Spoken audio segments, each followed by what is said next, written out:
Welcome to the Austin Biz Buzz, the podcast that builds the buzz about Austin business. So kick up your feet and turn your brain on. It's time to talk Austin business right now. Here's Herdy. Hey everybody, welcome to the Austin Biz Buzz, where we build the buzz about Austin business. And tonight we're going to talk about identity theft solutions with Gary Kasper. But before we get to Gary, we want to thank our sponsor, Mike O'Neill, the money coach. You can find Mike at mkoneal.com. That's mkoneal.com. Motivational speaker and corporate trainer. And he's basically all over the United States and international. And Mike has been doing a lot of speaking for big corporations now and motivational speaking for a couple of years. So go check him out at MK O'Neill. That's Mike O'Neill, the money coach. Hey, Gary, welcome.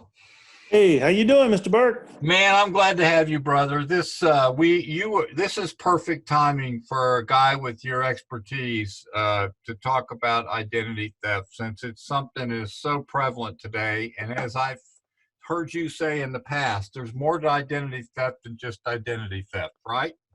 That's right. There's a ton, and I love talking about it. Well, we're going to have some fun with that. Guys, I want to introduce Gary Kasper. Gary, before we jump into these questions, why don't you go ahead up front and go ahead and give us the website information, the best way to contact you by phone, and also your email, if you don't mind. My email is gary@idtsolutions.us. That's at idtsolutions.us. Of course, my website is www.identitytheftsolutionsTX.com. identitytheftsolutionsTX.com. And my office number is 737-777-3093. And it is an open hotline for anybody that has questions that they just want to get them answered. They can call that line directory, and you'll get an answer within about a half an hour. And that's super. And I will tell you guys that information you just gave you, I will be on your behalf, Gary. I'll be posting the website, the email, and the phone number for people to reach you. Okay, so it'll be present on the end of the podcast, or during the podcast they'll see it. Okay. Yes, all right, sir. so let's jump into this, man, because we have 30 minutes to spend with you tonight. I know you're a busy guy. And the cool thing is, this is our first time I think I've interviewed you. We talk a lot, but I don't think you've been on any of my podcasts or anything, correct?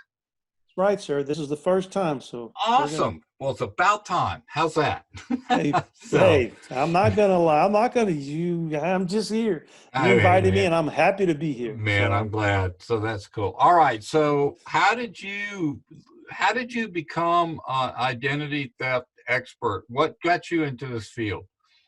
Well, basically, it was all by accident. This isn't something you go to college for. You don't go into the counselor's office and he gives you that list, and you see policemen, firemen, psychologists, astronauts. Ooh, identity theft expert. I'll do that.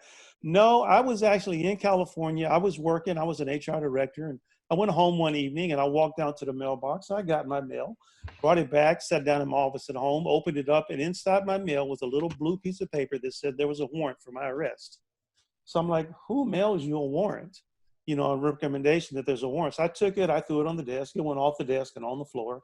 My wife walks by and she gives me that, aren't you going to pick that up look? I'm sure you may know that look. And so I'm going to pick it up. And for her, she thought that was right now. For me, it's like before I leave the office. So anyway, I picked it up, and she pushed me to call the number on it because I didn't believe it was anything. And I called the number the next day, and as soon as the phone rang, the lady picks it up and goes, "Hi, this is so-and-so, Travis County. Can I help you?"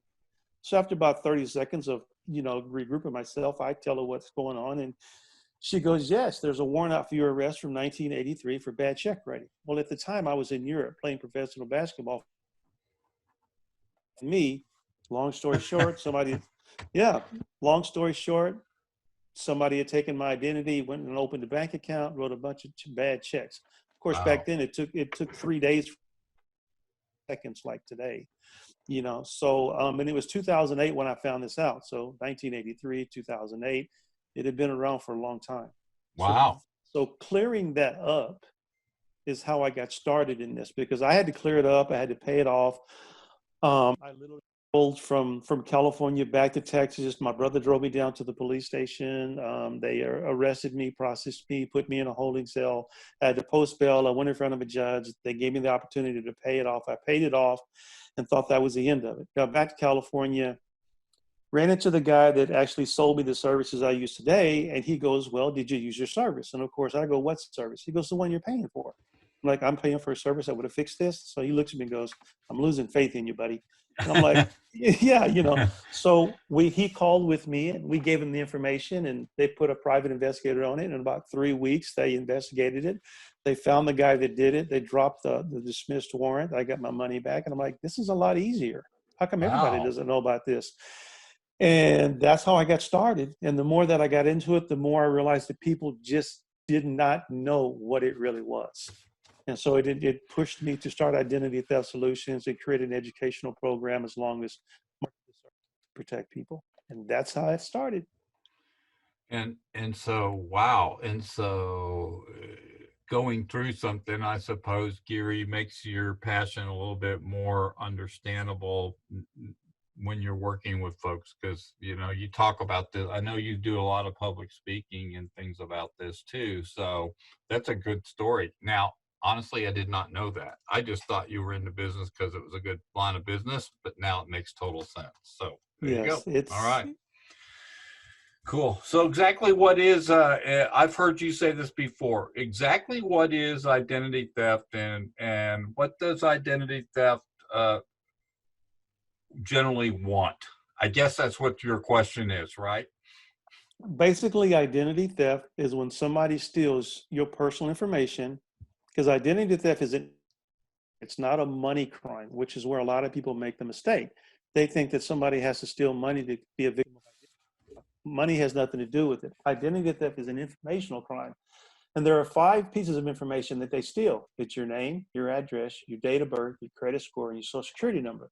That's the information that they want. With that information, they can get into your medical records. They can get into your tax records. They can get into your 401ks, your health records, your social media, your Instagram, your website. They can get and totally destroy your life.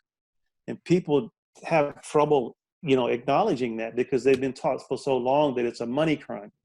It's not a money crime. It's an informational crime. They steal your information, then they convert it into something monetary, or they can alter the blood type in your medical records. They can change prescriptions in your medical records. They can take your health insurance and buy up prescription medications and sell them on the dark web, the black market. There's just so much stuff that they can do with identity theft. So you have to understand crime. It's not a money crime. Yeah, it's a total capture of the important information about your whole life, correct? Yeah, so correct. Yeah. I mean, because think of everything: your name, your address, your date of birth, your credit score, and your social security number. Tell me something that's not connected to those 5 pieces of information that's in your life. Everything from your children to your house to your car to your money to your medical records, everything, schooling, education, job, credentials, realtor license, everything is attached to any or all of those pieces of information, which gives a cyber criminal access to all of that information. Yeah, and so that leads to the next responsibility question. And I guess one of the misnomers is that who is totally responsible for protecting, my identity? And there's this thought process, right, Gary, that goes on that these banks and somehow some of these big CCD companies are responsible. So what's the real answer?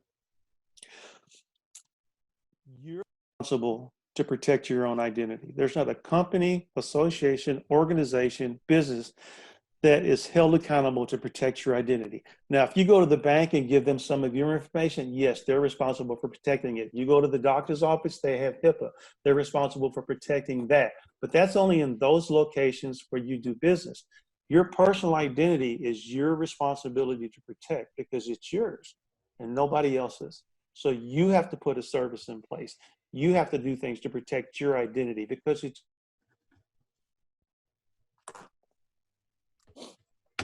Wow. And so, so I guess that leads to how big is identity theft, Gary, national and I guess worldwide as far as crime? Is it just going crazy? Identity theft, you have to remember, is a three-phase crime. You have fraud, you have identity theft, you have cyber. And outside of that, you have pretexting and phishing and ransomware. And well, to be honest, I kind of like pretexting, because if it wasn't for that, I would have never known that I was such a close friend to the president of Nigeria. If I sent him $299, he would send me my part of the 400 million. I thought that was just so thoughtful of him to do that. It's just so, I kind of like that aspect of it. But last year behind fraud, banks lost $208 billion. Behind That's identity crazy. theft, it is. Behind identity theft, they lost 7.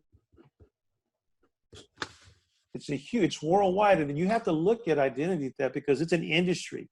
It's a $1 billion industry, and you have the legitimate side and you have the illegitimate. You've got identity theft, which is the problem. On one side, you have the legitimate side, where they're making about $130 billion a year. And this is people that sell the software, that sell the technologies, that provide the protection, the computer, the IT, that's all legitimate. They're making billions of dollars. Then you have the other side, the dark web, the cyber criminals,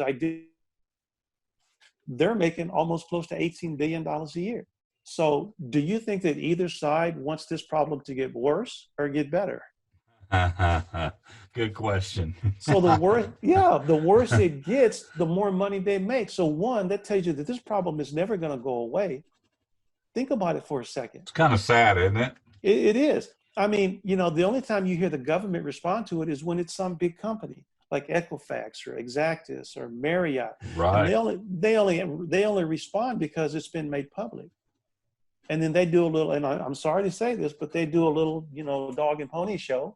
They do a Senate hearing or something, and it just goes away. I watched all 12 hours of both Senate hearings with Equifax CEO and then what's his name, Zuckerberg, for Facebook, and it was just it was embarrassing because they really didn't do anything in the end. And Gary, who ends up being mostly at risk for this then? The individual, the person, because it's really sad because there is, if you look at identity theft and you look at cybercrime in a whole, it's an informational crime. So they can damage your reputation is more at stake than you are financially. When it comes to fraud, when they steal they duplicate your credit card, they steal the money out of your bank account, you're protected. The FTC, the Federal Trade Commission, created what they call the red flag rules in 2008. And this dictates how the banks and credit card companies are supposed to protect your money. And as long as you report these instances within a certain amount of time, they have to put the money back in your account. That's law. So you're never really out any money. You're just out time and inconvenience. When it comes to identity, it's what they do to you. Never really out any money when it comes to identity theft, because once it's proven that it wasn't you, then of course the problem has to be erased and then it gets rectified. The hard part is you have to fix it yourself. That's where the work comes in. And then you have the emotional stress, you have the physical stress.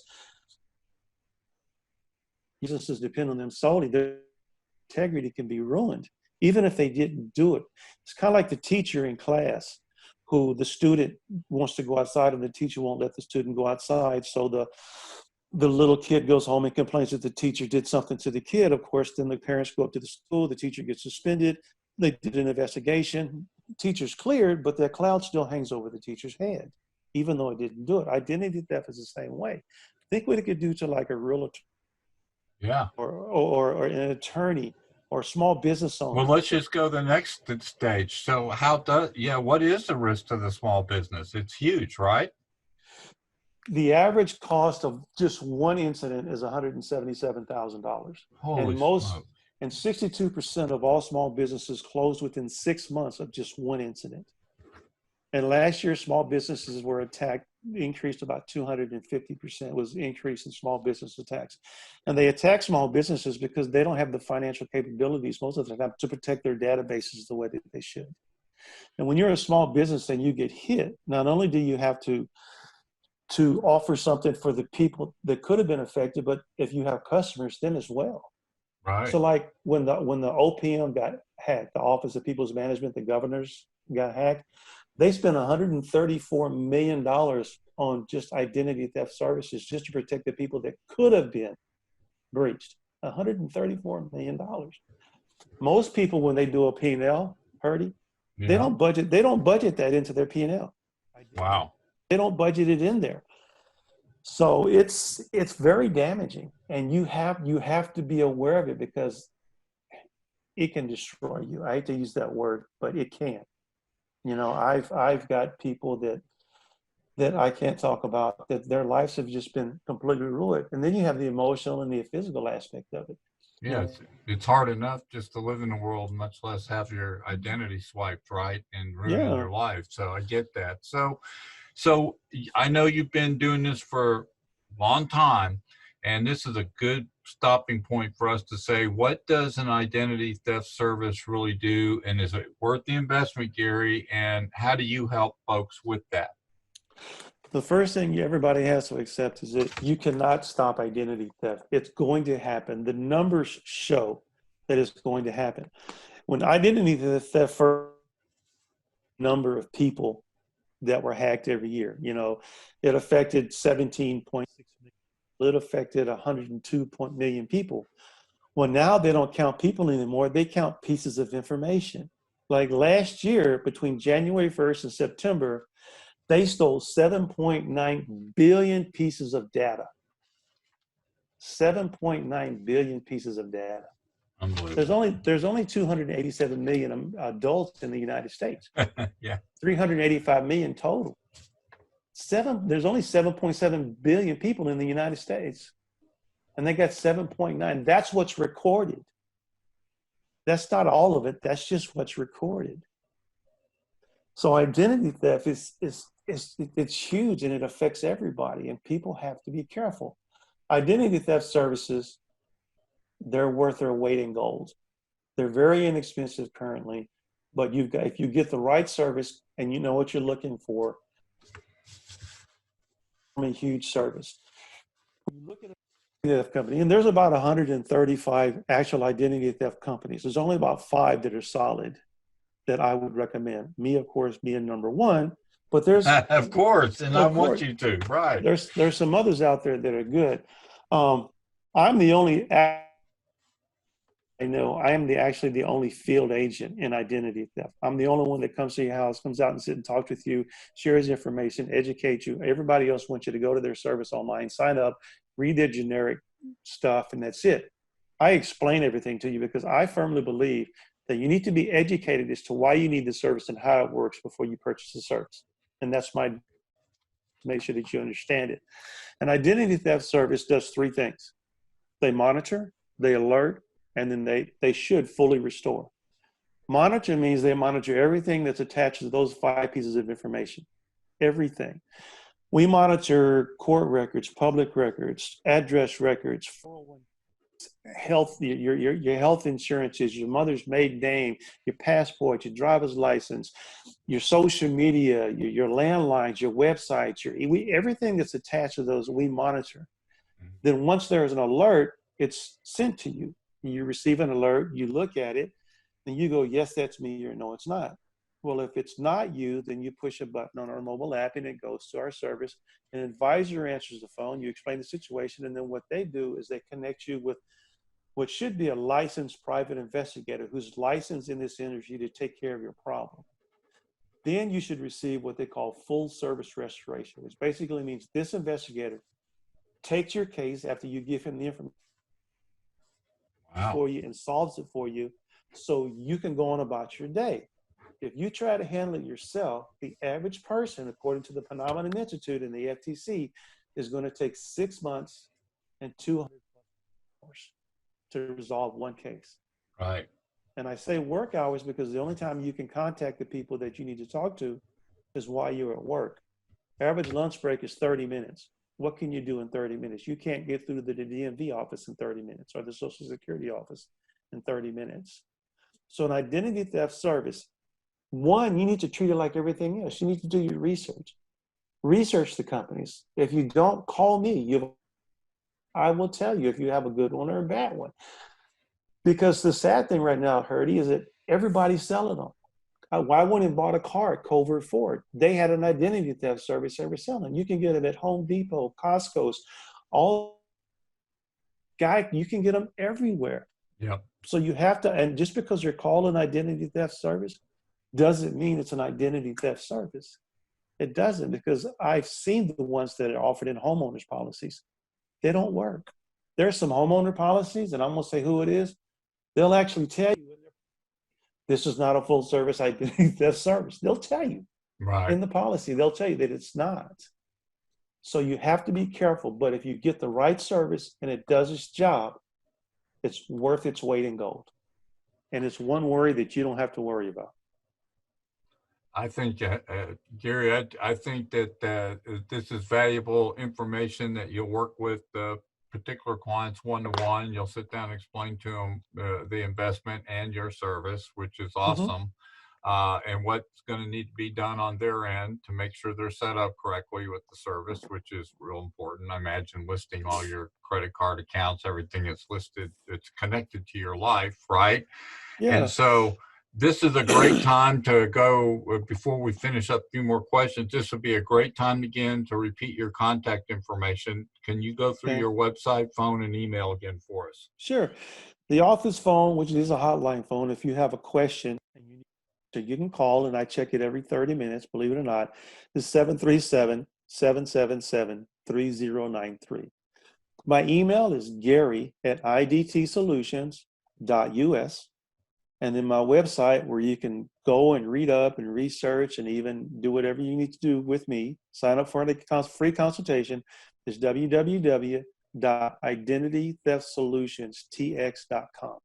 identitytheftsolutionsTX.com. You know, it's time that people started taking this crime seriously, because it's not going anywhere. It's $1 billion industry. I would imagine, Gary, with everything going on with COVID-19, that's even increased the impact of identity theft. Am I correct? Just since COVID-19, they've gotten 1 billion of information because of the COVID-19, because you have to think about it. People online. Everybody, you've got more people online and more information going across the internet than ever before right now. And a lot of companies that their employees were forced to work from home, they weren't set up to protect all of these servers and all of these laptops so that people can work from home. They just weren't. You know, on top of that, got hacked. Health and Human Services just got hacked. Marriott just got hacked. You know, and this is all, I mean, this doesn't include the scams and the phishings and all this other stuff that goes on. You know, when COVID first came out, you had scams, the supplies that people couldn't get. Then it was the stimulus checks. Then now it's the IRS site. And it just goes on and on and on and on. Within weeks, scams were happening. And people have to understand that scams are a numbers game. Go, oh, that sounds silly. That sounds stupid. You know, nobody's going to fall for that. Well, you have to understand, when they send these scams out, they send them out to millions of people. Say they send a scam out to 8 million people, and all they ask for is $100, and only 1 million respond out of 8 million. Yeah, think about it. What's $100 time? That's not a bad payday. Right. And then they can turn it off, delete all the software, and move somewhere else and start all over again. Yeah. And it almost makes you want to go illegal, huh? No, and I know there's more, Gary. I know there's I was going to say, I know there's more to identity theft than just computer, but people at home with large bandwidth pipes don't realize that they can help themselves with VPNs and the right kind of privacy badger software and stuff to keep people off and keep yourself encrypted in locations and everything. So you know, and I can imagine a lot of people went home, turned their notebooks on when COVID-19 got, and they had nothing. Right? They were just wide open to the world. It's really something. When I walk into a room of 50 say realtors, I walk into a room of 50 insurance people, and I go, how many people have a VPN on their phone, their notebook, and their computer? And maybe a third don't know what a VPN is. and they look at me, I get the deer in the headlight look. Yeah, And this is something that can help a lot, is to have your own VPN. You know, absolutely. they're very inexpensive. They're like 10 to 12 bucks a But month. cheap.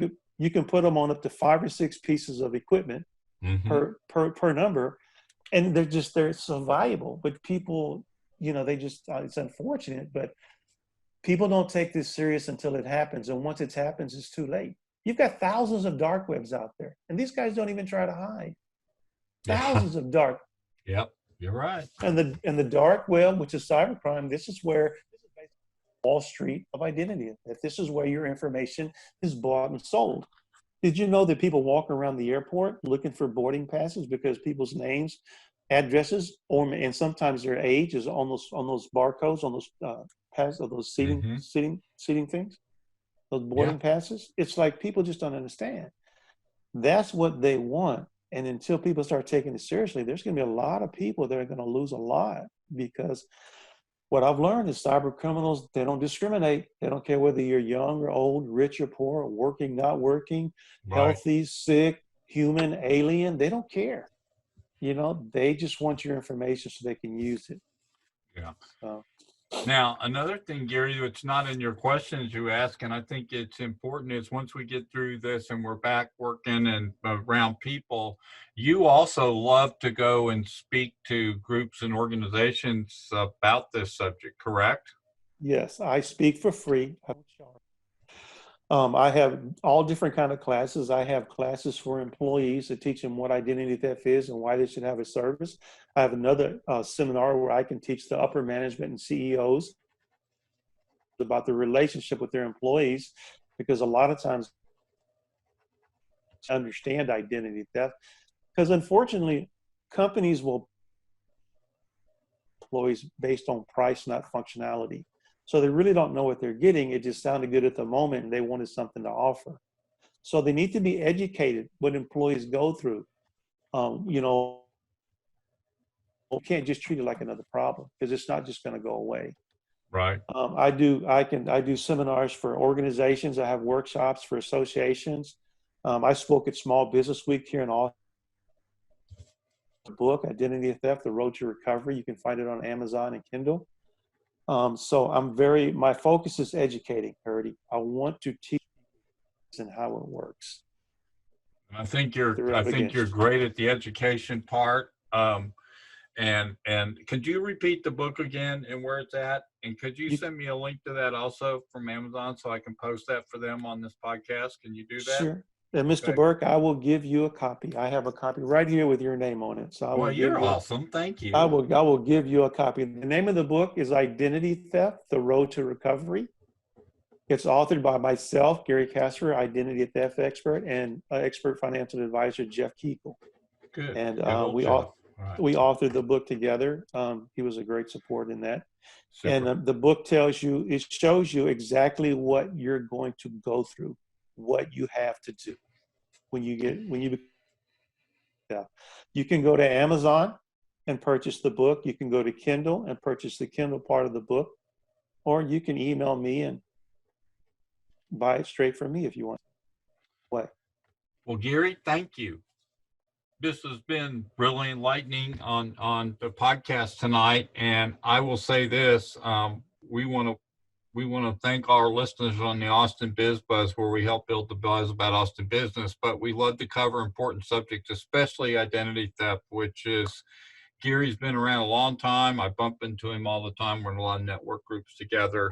And I will say that he's very conscientious. He loves the one-to-one. He wants to speak. He's got a great book out. And if you need help and you need to get invested in his identity solutions, concepts, and service, Gary, all they have to do is call you, right? That's right. Just give me a shout. I'll be more than happy, even if it's just to talk about it.